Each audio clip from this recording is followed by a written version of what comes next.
తాకట్లో ఉన్న మీ బంగారాన్ని విడిపించి ఆ రోజు ఆన్లైన్ రేటుకి కొంటాం. Sharma gold company.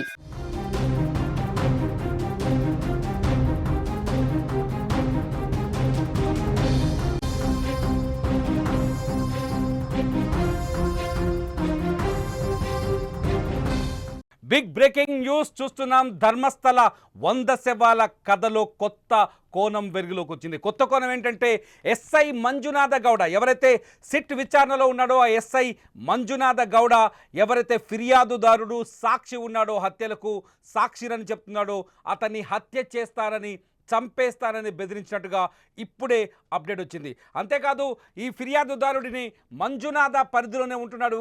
SI Manjunath అనే అతన్ని ప్రతిరోజు ఏదైతే తవ్వకాలు జరుపుతున్నారో తవ్వకాలు జరిపే ప్లేస్కి తీసుకొస్తున్నాడు మంజునాథ్ గౌడ.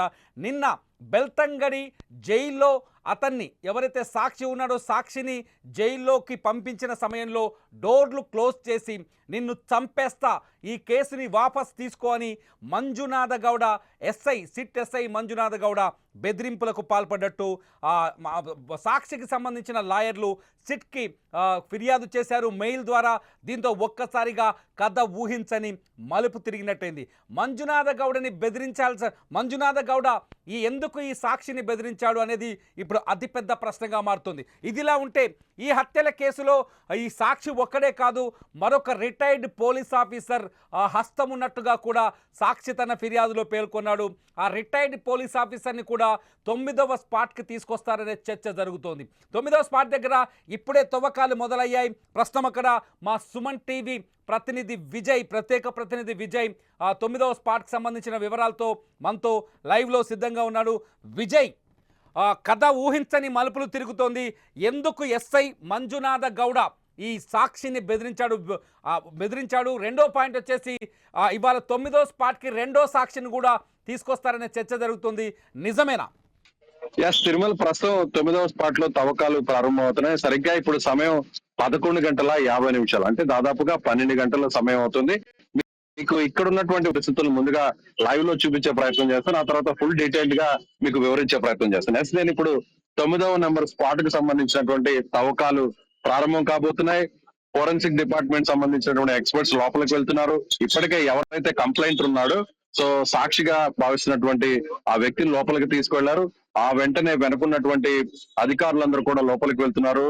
అక్కడ చాలా స్పష్టంగా ఇప్పటి వరకు జరిగినటువంటి 8 స్పాట్స్ అన్ని కూడా నేత్రావతి నదికి ఒడ్డున ఉన్నటువంటి స్పాట్స్. కానీ ఇప్పటి నుంచి మరి కాసేపటి నుంచి జరగబోతున్నటువంటి తవ్వకాలన్నీ కూడా ఇది ధర్మస్థలకు వెళ్లేటువంటి రోడ్డుకి సరిగ్గా 2 కిలోమీటర్ల దూరంలో రోడ్డుకి పక్కనే ఉన్నటువంటి స్పాట్. కుర్చీల అధికారులు గంటల తరబడి అక్కడే వేచి చూడాలి కాబట్టి వాళ్ళ కోసం ప్రత్యేకంగా కొన్ని కుర్చీలు, పలుగులు, కొన్ని మిషనరీని కూడా ఎక్విప్మెంట్ వెళ్తున్నారు. జేసీబీ కూడా లోపలికి వెళ్తుంది. అటువైపు చూసినట్లయితే జేసీబీ కూడా సిద్ధంగా ఉంది. మొత్తం మీడియా అంతా కూడా నేషనల్ మీడియా, అలాగే కర్ణాటకకు సంబంధించినటువంటి మీడియా, సౌత్ ఇండియా మీడియా, మనం ఎక్స్క్లూజివ్ గా సుమన్ టీవీ ఇలా అందరం కూడా ఇక్కడికి చేరుకోవడం జరిగింది. నిన్న 4 రోజుల పాటు జరిపినటువంటి తవ్వకాలు అయితే ఇవాళ నుంచి మరి కాసేపట్లో జరపబోతున్నటువంటి తవ్వకాలు చాలా కీలకంగా మారుతాయి. తిరుమల మీకు ఇక్కడ ఆ రోడ్డును కూడా ఒకసారి లైవ్ లో చూపించే ప్రయత్నం చేస్తాను. ట్రాఫిక్ ఇబ్బంది లేకుండా ఉండడం కోసం వెహికల్స్ అన్నిటిని కూడా మూవ్ చేస్తున్నారు. ఇక్కడికి వచ్చేటువంటి సందర్శకులు ఎవరైతే స్థానికులు ఉన్నారో వాళ్ళని కూడా ఇక్కడ నుంచి ఎగ్జామ్ తవ్వకాలు స్టార్ట్ అవుతాయో లేదో అప్పటికే నిన్నటికి గత 4 రోజుల పరిస్థితి ఇవాళ పరిస్థితి. ఇది రోడ్డుకు దగ్గరగా ఉండడం, జనావాసాల మధ్యలోనే ఈ స్పాట్స్ అన్ని కూడా ఉండడంతో స్థానికులు కూడా పెద్ద సంఖ్యలో వస్తున్నారు. ఇకపోతే మరొక బిగ్ అప్డేట్ గా చెప్పాలి. ఎందుకంటే ఇప్పటి వరకు సిట్ దర్యాప్తు జరుగుతున్నటువంటి తీరంతా కూడా ప్రశాంతంగా ఏకపక్షంగా జరుగుతుంది అనేటువంటి వ్యవహారం మనం చూసాం. సిట్ లో ఉన్నటువంటి కొంతమంది అధికారులు కొంత పక్షపాతంగా వ్యవహరిస్తున్నారు. ఎవరైతే కంప్లైంట్ ఉన్నారో కంప్లైంటర్ ను కూడా బెదిరించారు. కేసుని వాపస్ తీసుకోవాలి, ఇప్పటికైనా అయిందేదో అయింది చాలు, ఇక మీదటైనా ఈ తవ్వకాల్ని నిలిపివేయండి అంటూ నీ ద్వారా సిట్కు చెప్పాలి అనే విధంగా ఒక ఎస్ఐ సిట్తో పాటు కాకుండా ఇక్కడికి వచ్చి తవ్వకాలు జరుపుతున్నటువంటి వ్యక్తుల్లో ఒక మెంబర్ గా ఉన్నటువంటి ఒక సబ్ ఇన్స్పెక్టర్ మంజునాథ గౌడ అనేటువంటి ఒక సబ్ ఇన్స్పెక్టర్ ఎక్కడైతే బెల్తంగడి సంబంధించినటువంటి సిట్ క్యాంప్ ఉంటుందో ఆ క్యాంప్ లో అక్కడ ఉంటున్నటువంటి ఎవరైతే కంప్లైంట్ ఉన్నారో కంప్లైంటర్ ని నిన్న సాయంత్రం బెదిరించినట్టుగా తెలుస్తుంది. సో ఇమ్మీడియట్ గా కేసుని వాపస్ తీసుకోవాలి, వల్ల అనవసరమైన రాద్ద జరుగుతోంది, ధర్మస్థలం అంతా మొత్తం వివాదాస్పదంగా, నిన్ను జైలు నుంచి బయటకు పంపించేటువంటి నువ్వు పూర్తిగా నీ జీవితం అంతా కూడా జైల్లోనే గడపాల్సి వస్తుంది అనేటువంటి ఒక బెదిరింపులకి పాల్పడినట్టుగా తెలుస్తుంది. ఈ విషయాన్ని అయితే నేరుగా స్థితికి కొంతమంది ఎవరైతే ప్రత్యక్ష అడ్వకేట్స్ ఉన్నారో, ఎవరైతే బాధితులుగా చెప్తున్నటువంటి బాధితుల వైపు ఉన్నటువంటి అడ్వకేట్స్ గా ఉన్నారో వాళ్ళు నేరుగా సిట్ కి నిన్న సాయంత్రం మెయిల్ చేశారు. సో దీన్ని కూడా సిట్ పరిగణలోకి తీసుకుంది. ఎవరు సో మంజునాథ గౌడ ఏమని బెదిరించాడు, కంప్లైంట్ ని ఏమని అతను గట్టిగా హార్ష్ గా మాట్లాడారు. సో ఇవన్నీ కూడా పరిగణలోకి తీసుకొని ఇవాళ మంజునాథ గౌడను కూడా ఇన్వెస్టిగేషన్ చేసేటువంటి అవకాశం ఉంది. అతన్ని కూడా ప్రత్యేకంగా పిలిపించుకొని అతనితో కూడా మాట్లాడేటువంటి అవకాశం ఉంది. కొద్దిసేపటి కిందట మనం చూసాము, ఇవాళ అక్కడికి వెళ్ళినటువంటి బృందంలో ఎస్ఐ మంజునాథ గౌడ ఎక్కడా కనిపించట్లేదు. సో ప్రస్తుతానికి అతన్ని సిట్ అదుపులోకి తీసుకుందా, సో సిట్ విచారణలో భాగంగా అతన్ని ఇక్కడికి తీసుకురాలేదా, సో ఇక్కడ ఎస్ఐ మంజునాథ గౌడని ఎందుకు తీసుకురాలేదు అంటే దానికి ప్రత్యేక కారణం అతను కంప్లైంటర్ ని బెదిరించాడు అనేటువంటి ఒక మెయిల్ సిట్ కు దొరికింది.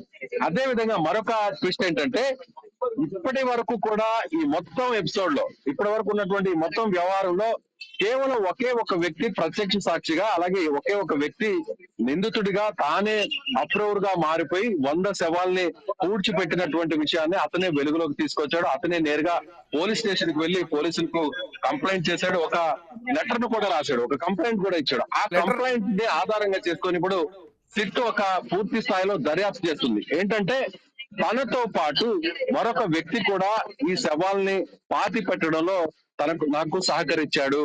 సో అందులో కూడా ఇతని భాగస్వామ్యం ఉంది. ఆ వ్యక్తి ఎవరో కాదు, ఒక రిటైర్డ్ పోలీస్ ఆఫీసర్ అని చాలా స్పష్టంగా కంప్లైంటర్ అక్కడ పోలీసులకు ఇచ్చినటువంటి లెటర్ లో చాలా స్పష్టంగా అర్థమవుతుంది. ఆ లెటర్ ని ఇప్పుడు మొత్తం డీటెయిల్ గా, అంటే ఇప్పటి వరకు కూడా జరిపినటువంటి తవ్వకాలన్నింటిలో కూడా 8 స్పాట్స్ లో తవ్వకాలు జరిగితే కేవలం 2 చోట్ల మాత్రమే. మొదటి స్పాట్ లో ఒక ఏటీఎం కార్డు, ఒక పాన్ కార్డు, అలాగే ఒక రెడ్ బ్లౌజ్ మాత్రమే దొరికింది.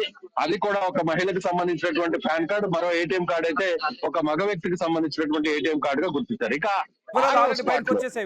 వాళ్ళ వివరాలు బయటకు వచ్చేసాయి. ఆరో స్పాట్ లో కేవలం 2 మృతదేహాలకు సంబంధించినటువంటి అస్థి పంజరాలు దొరికాయి. అయితే ఇప్పటి వరకు కూడా పెద్ద స్థాయిలో, అంటే 100ల సంఖ్యలో శవాల్ని పూడ్చిపెడితే కేవలం 2 మృతదేహాలకు సంబంధించినటువంటి ఎముకలు అస్థి పంజరాలు మాత్రమే దొరికాయి. ఏం జరుగుతుంది అనేది కూడా సిట్ ఇప్పుడు పూర్తి స్థాయిలో ఆలోచన చేసి, సో మొదటి నుంచి కూడా వెనక్కి తీస్తున్నారు. అతను ఇచ్చినటువంటి లెటర్ గాని, అతను చేసినటువంటి కంప్లైంట్ అంతా కూడా పూర్తి స్థాయిలో పరిశీలన చేస్తున్నారు. అందులో భాగంగా ఒక రిటైర్డ్ పోలీస్ ఆఫీసర్ కూడా అతనికి సహకరించినట్టుగా ఈ 100 శవాలను పాతి పెట్టడంలో అతని ప్రమేయం కూడా ఉంది. మేమిద్దరం కలిసి ఈ శవాల్ని పూడ్చిపెట్టాము అనేటువంటి విషయాన్ని కూడా ఆ లెటర్ లో చాలా స్పష్టంగా అతను పొందుపరిచాడు. కాబట్టి ఆ రిటైర్డ్ పోలీస్ ఆఫీసర్ ను కూడా గుర్తించేటువంటి ప్రయత్నం అయితే ప్రస్తుతం సిట్ చేస్తుంది. గతంలో ఇక్కడ ఇటీవల పోలీస్ స్టేషన్ మాత్రమే ఇక్కడ ధర్మస్థలంలో ఏర్పాటు చేశారు. సో అంతకు ముందంతా కూడా బెల్తంగుడికి సంబంధించినటువంటి పోలీస్ స్టేషన్ పరిధిలోనే ఒక అవుట్ పోస్ట్ మాత్రమే ధర్మస్థలంలో ఉండేది. సో అంతకుముందు పోలీస్ స్టేషన్ లేదు. ఆ అవుట్ పోస్ట్ లో పనిచేసినటువంటి రిటైర్డ్ పోలీస్ అధికారులు ఎవరున్నారు, లేదంటే రిటైర్డ్ పోలీసు సిబ్బంది ఎవరున్నారు అనేటువంటి మొత్తం డేటా అంతా కూడా, రికార్డ్స్ అన్నిటిని కూడా వెరిఫై చేస్తుంది. సో ఇతను చెప్పినట్టుగా మాజీ పోలీసు అధికారి అంటున్నాడు కదా, అసలు ఆ వ్యక్తి ఎవరై ఉండొచ్చు. ఇతను చెప్పినటువంటి ఒకవేళ ఐడెంటిఫై చేసే ప్రక్రియ జరిగితే ఈ తవ్వకాలు జరిగిన ప్లేస్ కి ఆ 2వ సాక్షిని కూడా తీసుకొచ్చే అవకాశం ఉందా మళ్ళీ? అంటే ఈ ప్లేస్ కి 2వ సాక్షిని అవకాశం ఉండకపోవచ్చు. ఎందుకంటే చెప్పినటువంటి మాత్రమే ఐడెంటిఫై చేశారు. ఒకటి ఆలోచించి చెప్పినటువంటి స్పాట్స్ ని గుర్తించడం, తర్వాత కూడా అక్కడ తవ్వకాలు జరపడం, తవ్వకాల్లో ముందుగా ఏదైనా అవశేషాలు అస్థి పంజరాలు దొరికిన తర్వాత అక్కడ ఉన్నటువంటి శాంపిల్స్ అన్నిటిని కూడా కలెక్ట్ చేసిన తర్వాత ఎఫ్ఎస్ఎల్ కి పంపించిన తర్వాత అప్పుడు ఇతను చెప్పినటువంటి మొత్తం అన్ని కారణాలను కూడా బయటకు తీస్తారు. అందులో భాగంగానే ఇప్పుడు ఎవరైతే రిటైర్డ్ పోలీస్ ఆఫీసర్ ఉన్నారో, లేదంటే అతను చెప్పినట్టుగా ఎవరైతే ఒక ఎస్ఐ బెదిరించాడో, వీళ్ళందరికీ సంబంధించినటువంటి డీటెయిల్స్ అన్నిటి కూడా సెకండ్ పార్ట్ లో ఇన్వెస్టిగేషన్ చేసే అటువంటి అవకాశం ఉంది. ఎందుకంటే ఇవాళ జరిపేటువంటి తవ్వకాలన్నీ కూడా చాలా కీలకంగా మారబోతున్నాయి. ఎందుకంటే ఇది ప్రస్తుతం ఉన్నటువంటి లొకేషన్ అయితే, ఈ స్పాట్ అయితే రోడ్డుకి పక్కనే ఉంటుంది. పబ్లిక్ కి చాలా డిస్టర్బెన్స్ గా ఉంది. పబ్లిక్ ఒక పానిక్ సిచ్యువేషన్ లో ఉన్నారని చెప్పాలి ధర్మస్థలంలో. కొద్దిసేపటి కిందట ధర్మస్థలకు సంబంధించినటువంటి లోకల్స్ అందరూ కూడా ఇక్కడికి రావడం జరిగింది. కావాలని వాంటెడ్ గా ఎందుకు మా ప్రాంతాన్ని ఈ విధంగా మీరు ప్రతిష్టను దెబ్బతీసేటువంటి ప్రయత్నం చేస్తున్నారు. ఆ వ్యక్తి చేసిందంతా కూడా ఆ అపవాదు, అతను వేసినటువంటి అపవాదులు ఎవరు నమ్మవద్దు. ఇప్పటి వరకు దాదాపు 60-65% తవ్వకాలు పూర్తయితే ఎక్కడా కూడా పూర్తి స్థాయిలో పదుల సంఖ్యలో కనీసం అస్థిపంజరాలు కూడా దొరకలేదు. కాబట్టి ఇదంతా కూడా ట్రాష్ అనేటువంటి వాదనని ఇక్కడ ఉన్నటువంటి స్థానికులు చెప్పేటువంటి ప్రయత్నం చేశారు. అయితే ఇప్పుడున్నటువంటి స్పాట్స్ అన్నింటినీ కూడా చాలా సాధ్యమైనంత త్వరగా ఈ స్పాట్స్ అన్నింటిలో కూడా తవ్వకాలు పూర్తి చేయాలనేది సిట్ ఆలోచన చేస్తుంది. మరోవైపు అక్కడ సిట్ క్యాంప్, వెల్తాన్గుడిలో ఉన్నటువంటి సిట్ క్యాంప్ లో ఎవరైతే బెదిరించినటువంటి, బ్లాక్ మెయిల్ చేసినటువంటి ఎవరైతే వ్యక్తి ఉన్నారో ఆ వ్యక్తి ఎస్ఐ మంజునాథ గౌడను కూడా అదుపులోకి తీసుకున్నట్టుగా తెలుస్తుంది. అతన్ని కూడా విచారణ చేస్తున్నారు. అయితే రెండవ వ్యక్తి ఎవరంటే, మీరు చెప్తున్నట్టుగా ఇప్పుడు మనకు వస్తున్నటువంటి ఇన్ఫర్మేషన్ బట్టి అతను ఇచ్చినటువంటి లెటర్ లో పొందుపరిచినటువంటి అంశం ఎవరైతే మాజీ పోలీస్ అధికారి, గతంలో ధర్మస్థలంలో పనిచేసినటువంటి మాజీ పోలీస్ అధికారిని ఈ స్పాట్ కు తీసుకొచ్చారా లేదా అనే ఒక క్లారిటీ అయితే సిట్ ఇవ్వలేదనే చెప్పాలి. కానీ ప్రస్తుతం అయితే కేవలం ఒక వ్యక్తిని మాత్రమే పోలీసులు అదుపులోకి తీసుకుని నేరుగా సిట్ అదుపులోకి తీసుకుని లోపలికి తీసుకెళ్లారు. ఆ ఒక్క వ్యక్తి మొదటి నుంచి కూడా కంప్లైంట్ చేసినటువంటి కంప్లైంటర్, అలాగే పారిశుద్ధ కార్మికుడు, ఎవరైతే ఈ మొత్తం ఎపిసోడ్ కి కారకుడుగా ఉన్నటువంటి అప్రూవల్ గా మారినటువంటి వ్యక్తి ఉన్నాడో ఆ వ్యక్తినే నేరుగా లోపలికి తీసుకెళ్లారు. కానీ ఎస్ఐ మంజునాథ గౌడను మాత్రం ఇక్కడికి తీసుకురాలేదు. నిన్నటి వరకు కూడా అతను ఇక్కడ ఒక సిచ్యువేషన్ కనిపిస్తుంది. ఒకవేళ అతను జైల్లో ఉన్నా కూడా, ఎవరైతే సాక్షి ఉన్నాడో ఆ సాక్షి ఎవరైతే ఉన్నాడో అతను జైల్లో ఉన్నా కూడా అతన్ని బెదిరింపులకు పాల్పడుతున్నారు. అతన్ని కేసు విత్డ్రా చేసుకోమని ఒత్తిడి చేస్తున్నారు, బెదిరిస్తున్నాడు. ఏకంగా పోలీసుల్లోనే ఒక వ్యక్తి, ఒక ఎస్ఐ బెదిరించడం, ఇదంతా చూస్తుంటే అతనికి ప్రాణహాని ఉన్నట్టుగా లేదా? అక్కడ సెక్యూరిటీని పెంచలేదా ఇవాళ? ఎందుకంటే ఇన్ని రోజులు మౌనంగా ఉన్నటువంటి ఎవరైతే దీని వెనకున్నటువంటి వ్యక్తులు, అంటే అందులో కొంత సపోర్ట్ చేస్తున్నటువంటి వ్యక్తులుగా భావిస్తున్నారు. సో నిన్న నేరుగా ఒక ఎస్ఐ, ఇవాళ కోర్టు కూడా మీడియా పైన కొన్ని ఆంక్షలు ఎత్తేసింది విజయ్. ఇది ఒక మంచి పరిణామం అని చెప్పాలి. ఎందుకంటే జరుగుతున్నటువంటి వాస్తవాలన్నింటినీ కూడా పూర్తిగా బయట బాహ్య ప్రపంచానికి చూపించాలి. మీడియా అదే ప్రయత్నం చేస్తుంది. సో కోర్టు కూడా ఇప్పటి వరకు ఉన్నటువంటి ఆంక్షలను కూడా పూర్తి స్థాయిలో ఎత్తివేయడంతో ఇప్పుడు ఎవరైతే ఆరోపణలు ఎదుర్కొంటున్నటువంటి పాలక మండలి వ్యవహారం ఉందో వారికి సంబంధించి వారికి సపోర్ట్ చేస్తున్నటువంటి వ్యక్తులందరూ కూడా ఇప్పుడు ఒక్కొక్కరిగా చిట్టు గుర్తించేటువంటి ప్రయత్నం చేస్తుంది. సో దీని వెనకున్నటువంటి వారందరినీ కూడా బయటకు తెచ్చేటువంటి ప్రయత్నం చేస్తుంది. నిన్నటి వరకు జరిపినటువంటి తవ్వకాల్లో పూర్తి స్థాయిలో అనుకున్న స్థాయిలో ఆధారాలు గాని అస్థిపంజరాలు గాని దొరకపోవడంతో ఇవాల్టి నుంచి జరపబోతున్నటువంటి తవ్వకాలు చాలా కీలకంగా మారబోతున్నాయి. ఎందుకంటే ఇటువైపు ఒకసారి మీకు తిరుమల లైవ్ లో చూపించే ప్రయత్నం చేస్తాను. ఇది పశ్చిమ కనుమల ప్రాంతం, చాలా దట్టమైనటువంటి అడవులు ఉంటాయి. సో ఇది ఆ సముద్ర తీర ప్రాంతానికి, సముద్ర మట్టానికి దాదాపుగా 300 అడుగుల ఎత్తులో ఉంటుంది ఈ ప్రాంతం. ఒక అడుగు లోపలికి వెళ్లితే కూడా ఈ ఫారెస్ట్ లో, ఇప్పుడు నేను మీకు చూపిస్తున్నటువంటి ఫారెస్ట్ ఒకసారి చూస్తే, ఒక అడుగు లోపలికి వెళ్ళినా కూడా, ఒక 4 అడుగులు లోపలికి వెళ్ళినా కూడా లోపల ఏం జరుగుతుందో కూడా తెలియనటువంటి పరిస్థితి. ఎందుకంటే పూర్తిగా పచ్చదనంతో ఆ పొదల్లో నిండిపోయి ఉంటాయి. లోపల ఏ వ్యక్తి లోపల ఉన్నా కూడా ఎవరు కూడా కనిపించేటువంటి పరిస్థితి ఉండదు. ఇప్పుడు మనం చూసినటువంటి ఆ స్పాట్స్ అన్ని కూడా, నిన్న మీకు ఎక్స్ప్లెయిన్ చేసినటువంటి ఆ స్పాట్స్ అన్ని కూడా సేమ్ యాజ్ ఇట్ ఈస్ అలాంటి స్పాట్సే. కాబట్టి ఇక్కడ లోపల రాత్రి సమయంలో లేదంటే పగటి సమయంలో లోపలికి వేరే మార్గం గుండా వెళ్లి నిజంగానే పాతి పెట్టి ఉంటారేమో.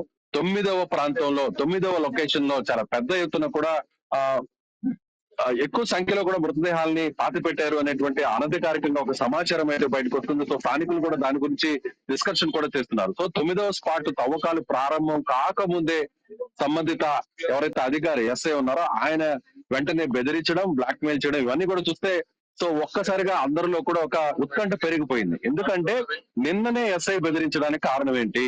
సో నిన్న సాయంత్రమే కంప్లైంటర్ మీద ఒత్తిడి తీసుకొచ్చేటువంటి ప్రయత్నం ఎందుకు చేశారు అంటే, ఇవాల్టి నుంచి జరపబోతున్నటువంటి లొకేషన్ వేరు, ఇప్పటి వరకు తవ్వకాలు జరిపినటువంటి లొకేషన్ వేరు.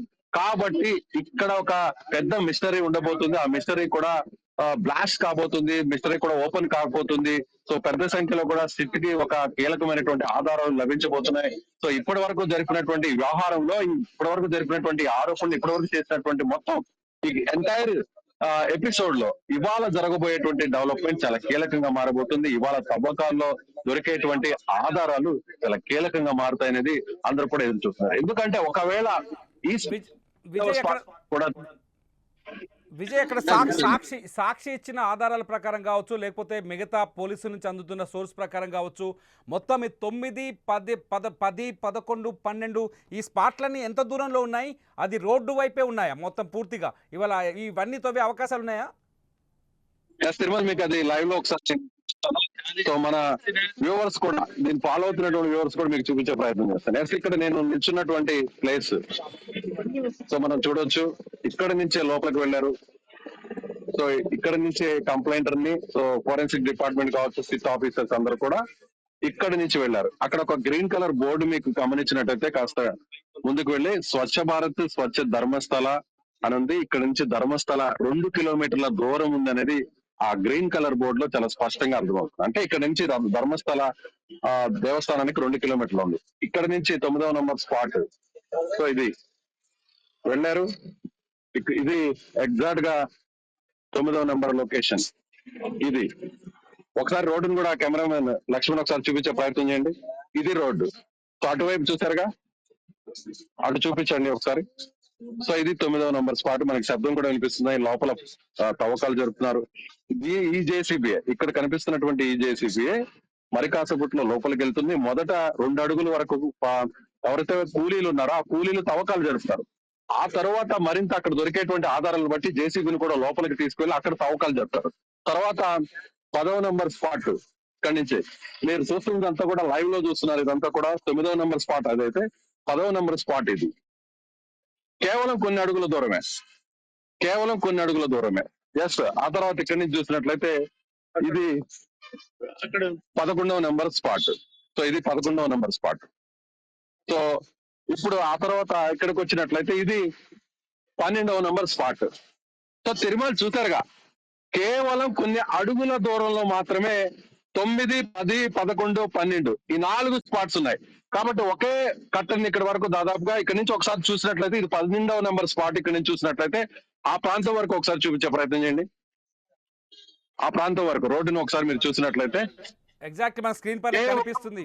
ఎస్, 100 నుంచి 150 అడుగులు, 100 నుంచి 150 అడుగుల దూరంలోనే ఈ 4 స్పాట్స్ ఉన్నాయి.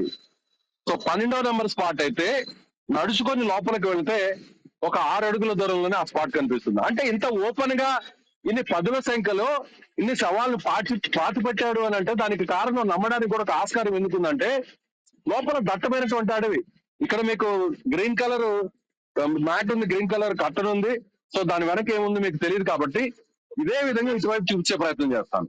ఇదే విధంగా ఇటువైపు రోడ్డుకి ఇటువైపు చూడొచ్చు, ఆ అడవి ఎంత దట్టంగా ఉందో మీకు చాలా స్పష్టంగా కనిపిస్తుంది. కాకపోతే మరొక కారణం కూడా ఉంది. తిరుమల రోడ్డుకి ఇటువైపు ఈజీగా ఫారెస్ట్ లోపలికి వెళ్ళొచ్చు, రోడ్డుకి అటువైపు వెళ్ళలేని పరిస్థితి. ఒకసారి కెమెరామెన్ మీకు ఆ విజువల్ కూడా చూపిస్తే, ఎందుకంటే చాలా ఎత్తులో ఉంది, ఎవరు కూడా ఫారెస్ట్ లోపలికి వెళ్ళేటువంటి ప్రయత్నం చేయలేరు. ఈ కట్టను దాటిన తర్వాత ఈ కట్టను ఒకసారి దాటిన తర్వాత ఇలా ఈజీగా లోపలికి వెళ్ళిపోవచ్చు. సో ఎవరైనా కూడా తీసుకొచ్చి ఒక వెహికల్ ఆపి ఆ వెహికల్ లో నుంచి నేరుగా లోపలికి తీసుకెళ్లొచ్చు. సో చూడొచ్చు, ఇలా ఒక మార్గం కూడా ఉంది. ఇలా ఈజీగా లోపలికి వెళ్ళేటువంటి ప్రయత్నం కూడా చేసేయచ్చు. సో ఇది రోడ్డుకి దగ్గరగా ఉన్నటువంటి ఫారెస్ట్, ఈజీగా లోపలికి వెళ్ళొచ్చు, లేదా వేరే మార్గం నుంచి లోపలికి తీసుకెళ్లి పాతి పెట్టడానికి కూడా ఛాన్సెస్ చాలా ఎక్కువ ఉన్నాయి. అందుకే అందరూ కూడా ఇవాళ జరుగుతున్నటువంటి తవ్వకాలు చాలా కీలకంగా మారబోతున్నాయి అనేటువంటి అందరూ కూడా ఆసక్తితో ఎదురు చూస్తున్నారు. సో ఇప్పటి వరకు ఒక స్పాట్ లో 9వ స్పాట్ లో కానీ నిజంగా ఆధారాలు బయటపడితే ఈ మిగిలిన 4 స్పాట్ లో కూడా చాలా పెద్ద మిస్టరీ ఉంది, చాలా పెద్ద ఆధారాలు దొరికే అవకాశం ఉంది. నిజంగా అదే గాని 100కు పైగా శవాలను పాతి పెట్టారు అనేది నిజమే గాని అయితే ఇవాళ జరిపేటువంటి తవ్వకాల్లో ఇవాళ దొరికేటువంటి ఎవిడెన్సెస్ చాలా కీలకంగా మారబోతున్నాయి. Tirumala right Vijay, thank you very much. మాకు అందుబాటులో ఉన్నది అక్కడి నుంచి చూద్దాం. 9వ స్పాట్లో ఇవాళ డెడ్ బాడీస్ దొరుకుతాయా, అస్థి పంజరాలు దొరుకుతాయి అనేది ఆసక్తికరంగా మారుతుంది. దానికంటే ముఖ్యమైన విషయం, అత్యంత ఆసక్తికరమైన విషయం, మంజునాథ, ఎస్ఐ మంజునాథ, సిట్ గ్రూప్లో ఉన్న ఎస్ఐ మంజునాథ, మీరు స్క్రీన్లో సుమన్ టీవీ స్క్రీన్లో బాక్స్లో చూస్తున్నారు. ఎస్ఐ మంజునాథ గౌడ ఇతనే ఇవాళ ఎవరైతే ప్రత్యక్ష సాక్షి, నేను శవాల్ని పాతి పెట్టానని పోలీసులకు ఫిర్యాదు చేశారో అతన్ని బెదిరించిన police officer SI Manjunatha Gowda. ఈ మంజునాథ గౌడని ఇవాళ సిట్ అదుపులోకి తీసుకుంది. నిన్న సాయంకాలం ఈ ప్రత్యక్ష సాక్షిని 8వ స్పాట్లో తవ్వకాలు జరిగిన తర్వాత బెల్తంగడ జైలుకి తీసుకువెళ్లే బాధ్యత ఈ మంజునాథ గౌడకు అప్పచెప్పారు. మంజునాథ గౌడ బెల్తంగడ జైల్లో అతన్ని కూర్చోబెట్టిన తర్వాత డోర్లు క్లోజ్ చేసి కేసు విత్డ్రా చేసుకుంటావా, లేకపోతే ఇందులోంచి బయటకు వెళ్ళలేవు, నువ్వు బయటపడలేవు, నీ అంతు చూడాల్సి వస్తుంది అని బెదిరించినట్టుగా విక్టిమ్కి తరఫున ఎవరైతే ఆ ప్రత్యక్ష సాక్షి ఉన్నాడో ప్రత్యక్ష సాక్షి తరఫున పనిచేస్తున్న లాయర్లు సిట్కి మెయిల్ చేశారు. ఆ మెయిల్కి సంబంధించిన వివరాలు కూడా బయటపెట్టారు, బహిర్గతం చేశారు. సిట్ అక్కడ జరుగుతున్న విచారణకు సంబంధించిన వివరాల్ని ఎప్పటికప్పుడు మీడియాకి తెలియజేసే ప్రయత్నం చేస్తోంది. సుమన్ టీవీ అక్కడ గ్రౌండ్ రిపోర్ట్లో ఉంది. మంజునాథ గౌడ్ వీడియోని మీరు స్క్రీన్లో చూస్తున్నారు. ఫోన్లో మాట్లాడుతున్న ఇతనే ఎస్ఐ మంజునాథ గౌడ. ఈ మంజునాథ గౌడ ఎవరైతే విక్టిమ్ ఉన్నాడో అతన్ని బెదిరించినట్టుగా సిట్ కూడా కన్ఫర్మ్ చేసింది. అంటే 9 నుంచి 11వ స్పాట్ మధ్య వాళ్ళ తవ్వకాలు జరిగే అవకాశాలు కనిపిస్తున్నాయి. 12వ స్పాట్ వరకు, ఈ 9 నుంచి 12వ స్పాట్ వరకు కీలకమైన విషయాలు ఇవాళ వెలుగులోకి వస్తాయని, అస్థిపంజరాలు దొరుకుతాయనే చర్చ కూడా జరుగుతుంది. అస్థిపంజరాలు దొరుకుతాయా దొరకవా అనేది పక్కన పెడితే మంజునాథ గౌడ అతను ఎందుకు బెదిరించాడనేది ఇప్పుడు అతి పెద్ద ప్రశ్నగా మారుతుంది. మీరేమనుకుంటున్నారు? మంజునాథ గౌడ వెనుక ఎవరైనా వ్యక్తులు ఉన్నారా? ఈ శవాలకు సంబంధించిన వ్యక్తులు, లేకపోతే వాళ్ళు నేరాలు చేసిన వాళ్ళు ముందుగానే అతన్ని బెదిరించాలని ఆదేశాలు ఇవ్వడం వల్లే బెదిరించాడా? మీరేమనుకుంటున్నారు? ఈ వ్యవహారాలన్నింటిపైన అప్డేట్స్ సుమన్ టీవీ స్క్రీన్ పైన మీరు రెగ్యులర్గా చూడవచ్చు. ధర్మస్థల శవాల కేసులకు సంబంధించి ప్రత్యక్ష ప్రసారం ద్వారా ప్రతి అంశాన్ని మీరు సుమన్ టీవీలో తెలుసుకోవచ్చు.